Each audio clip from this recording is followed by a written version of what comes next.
Saints hand Rams their first loss of the season. The Rams are no longer the only undefeated team in the NFL.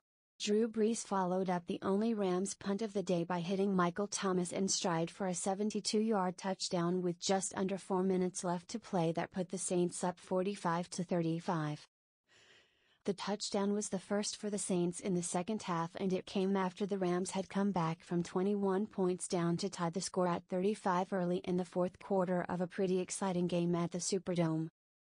Brees threw 4 touchdowns overall on Sunday, and Thomas was impossible for the Rams to stop all afternoon. He caught 12 passes for 211 yards and punctuated his touchdown by taking a page from former Saints wide receiver Joe Horn's book. Thomas pulled out a cell phone that was hidden in the goalpost wrapper, just as Horn did in 2013, and drew a penalty for using a prop in celebration. If Thomas called Horn from the field, he also might have been told to expect a fine.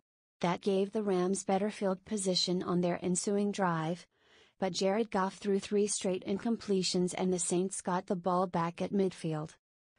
Faced with a decision on 4th and 1 on the LA 41-yard line just after the 2-minute warning, Saints coach Sean Payton opted to run the ball with Alvin Kamara.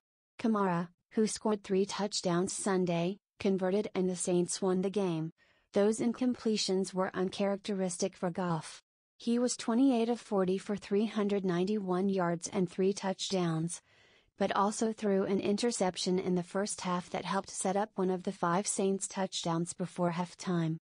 While defense didn't lead the way for either team, Rams running back Todd Gurley was held to 68 rushing yards and 79 total yards in his least productive day of work this season. He did score a touchdown for the 12th straight game, and the Rams offense produced enough to win on many days. It wasn't enough against a Saints team that's now won 8 straight after losing the opening game of the season, however.